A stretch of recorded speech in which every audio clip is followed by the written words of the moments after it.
తిరుపతి జిల్లా శ్రీకాళహస్తిలో విధి నిర్వహణలో ఉన్న పోలీస్ హెడ్ కానిస్టేబుల్ పైన దాడికి తెగబడి కత్తితో పొడిచేందుకు యత్నించిన ఇద్దరు యువకులను పోలీసులు అరెస్ట్ చేశారు.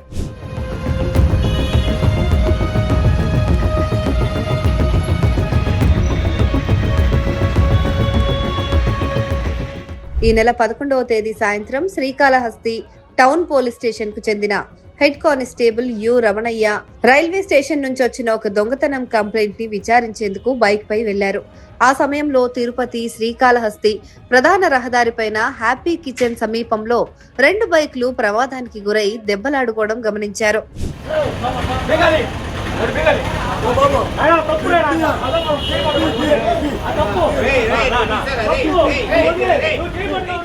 సమయస్ఫూర్తితో వ్యవహరించిన హెడ్ కానిస్టేబుల్ ప్రమాదంలో గాయపడిన మహిళను చికిత్స కోసం ఆటోలో ఆసుపత్రికి పంపించారు. అనంతరం ట్రాఫిక్ కు అంతరాయంగా ఉన్న స్కూటీ తాళాలు తీసుకుని డ్రైవర్ ని పోలీస్ స్టేషన్ కు రావాలని సూచించారు.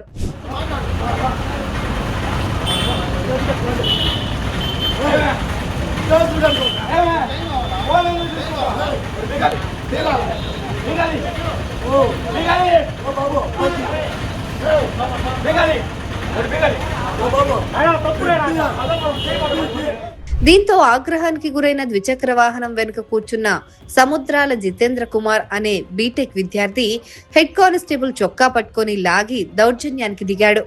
అదే సమయంలో అచ్చి శ్రీనివాసులు అనే మరో యువకుడు నడుము వద్ద ఉన్న కత్తిని తీసి హెడ్ కానిస్టేబుల్ ను పొడిచేందుకు యత్నించాడు. హెడ్ కానిస్టేబుల్ రమణయ్య త్రుటిలో తప్పించుకోవడంతో పెద్ద ప్రమాదం తప్పింది.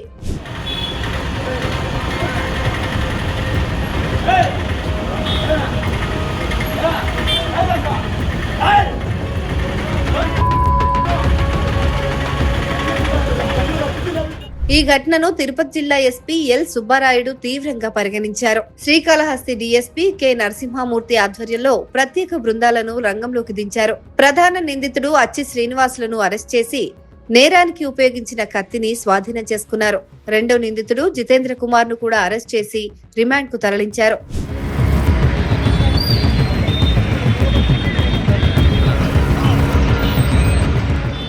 శాంతి భద్రతలకు విఘాతం కలిగిస్తూ పోలీస్ సిబ్బందిపైన దాడులకు పాల్పడే వారిపై చట్ట ప్రకారం కఠిన చర్యలు తీసుకుంటామని పోలీస్ అధికారులు స్పష్టం చేశారు.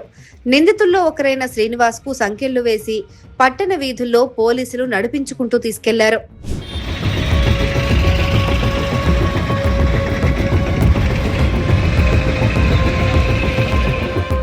నిన్న సాయంత్రము సుమారు 4:45 ఒక 112 కాల్ వస్తే ఆ పని మీద మా రమణయ్య అనేటువంటి ఒక హెడ్ కానిస్టేబుల్ మన శ్రీకాళహస్తి 1 టౌన్ సంబంధించిన హెడ్ కానిస్టేబుల్ ఆ 112 కాల్ అటెండ్ కావడానికి వెళుతూ ఉన్నాడు రైల్వే స్టేషన్ వైపు.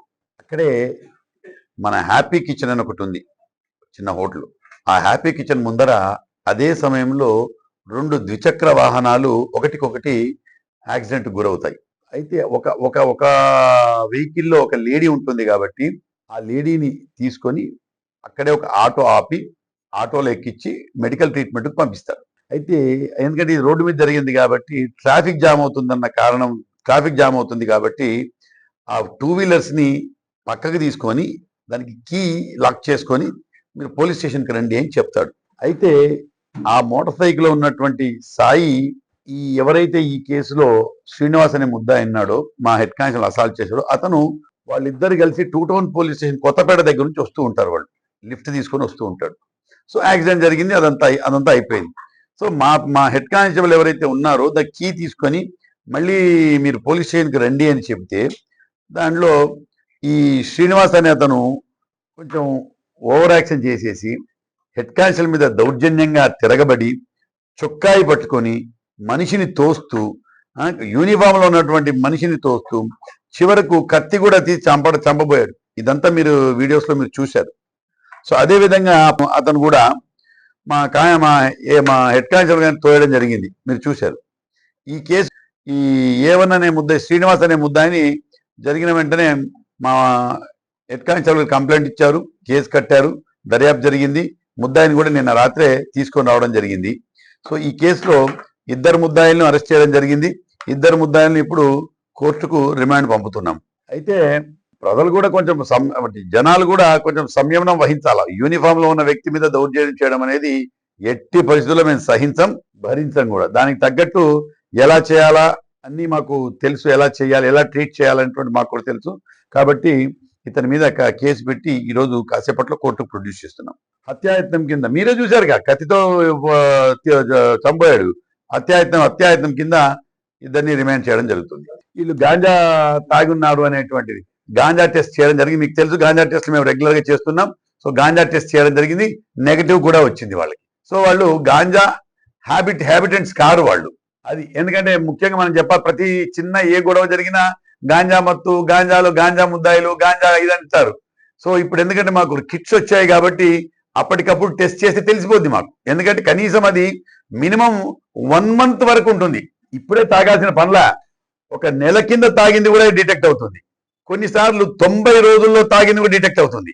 సో కాబట్టి గాంజాయి అలవాటు ఏదైనా ఉంటే ఆటోమేటిక్ గా మాకు తెలుసు. ఏం సేవించున్నాడని డాక్టర్ చెప్పాలా, డాక్టర్ చెప్తాడు. దానికి ఏముందండి, మత్తుంటేనే తిరగబడాలా పోలీస్ మీద? మత్తు లేకపోతే తిరగబడరా? ధైర్యం మత్తుంటేనే వస్తుందా, లేకపోతే రాదా? ఆ రీల్స్ ఉన్నాయి, అవన్నీ కూడా మేము వెరిఫై చేసాం. రీల్స్ తీసేవాడు, ఇది రీల్ కొరకు ఏదో పెట్టుకున్నా అంటాడు. కానీ రీల్ కొరకు పెట్టుకున్నా రియల్ కత్తి, అది రీల్ కత్తి కాదు, రియల్ కత్తి కాబట్టి పొడవడానికి కొంచెం నేచురల్ గా వస్తుంది. థ్యాంక్ యూ అండి, థ్యాంక్ యూ. అతని మీద ఒక 324 కేసు ఉంది, అంటే చిన్న మైనర్ కేసు ఉంది. రెండో అతని మీద లేదు, జితేంద్ర మీద లేదు. పైగా మీకు తెలుసో లేదో, ద హైయెస్ట్ పిట్ NDPS లో పంపించినటువంటిది కాళహస్తినే. మా జిల్లా మొత్తంలో 4 పిట్ NDPS అంటే గాంజా కేసుల్లో ఇన్వాల్వ్ అయిన వాళ్ళు రెగ్యులర్ గా ఆ నేరస్తుల్ని 4 ఇదే కాళహస్తి డివిజన్ నుంచి పంపించడం జరిగింది. అదేవిధంగా 3 పీడీ యాక్ట్లు పెట్టడం జరిగింది మన కాళహస్తి నుంచి. కాబట్టి శాంతి భద్రతలకైతే ఏం ఢోకా లేదు. కొన్ని అప్పుడప్పుడు జరుగుతూ ఉంటాయి, దానికి తగ్గట్టుగా రెస్పాండ్ అవుతాము. దానికి తగ్గట్టు ముద్దాయిలు కూడా అరెస్ట్ చేయడం జరిగింది. అదేవిధంగా 930 గాంజా టెస్టులు చేయడం జరిగింది కాళహస్తి డివిజన్ లో. 930, దానిలో 50 మందికి పాజిటివ్ వచ్చింది. 50 మందిలో కూడా మేజర్ గా ఈ మైగ్రెంట్ లేబర్స్ ఉంటారు, ఒరిస్సా, బీహార్ వీళ్ళు. సో మేజర్ గా వాళ్ళకు వస్తుంది తప్ప మన తెలుగు ప్రజలకు కానీ మన తెలుగు వాళ్ళకి కానీ అటువంటి మేజర్ గా ఇక్కడ కూడా లేదు కూడా. ఒకతను విద్యార్థి, ఎవరు, జితేంద్ర అనే అతను బీటెక్ 3rd year చదువుతున్నాడు, శ్రీరామ ఇంజనీరింగ్ కాలేజ్ తిరుపతి. ఇంకొక ఇతను వచ్చేసి ఏమంటారు, బేల్దార్ పని అంటారు, బేల్దార్ పని చేసేవాడు. మేము పట్టుకున్నాం కదా, విత్ ఇన్ షార్ట్ టైం. వాడు ఎవరో తెలియదు, ఆ వ్యక్తి ఎవరో తెలియదు. మరి ఇవన్నీ కూడా వీటి ద్వారానే మనం ఐడెంటిఫై చేసుకొని ముద్దాయిలు ఎవరు అని కనుక్కొని ఐడెంటిఫై చేయడం అరిజిన్. సో సీసీ కెమెరాలు పనిచేస్తున్నాయి. సీసీ కెమెరాల వల్ల మేజర్ గా దాని వల్లే మాకు ఐడెంటిఫై అయింది. అందులో మోరోవర్ అదేంటంటే అది ఇక్కడి వాళ్ళు కాదు, ఎవరో తమిళనాడు వాళ్ళు. పైగా అతనేదో ఆశ్రయం ఇచ్చడం వల్ల, అతనికి సమాచారం ఇచ్చాడన్న కారణంతో అని వాళ్ళ అనుమానంతో చంపేశాడు. సో లోకల్స్ కాదు, ఎక్కడ లా అండ్ ఆర్డర్ బ్రేక్ కాలేదు. అది నేను చెప్పదలుచుకున్నాను. కాళహస్తి ప్రజలకు ఇచ్చే సందేశం ఏంటండి?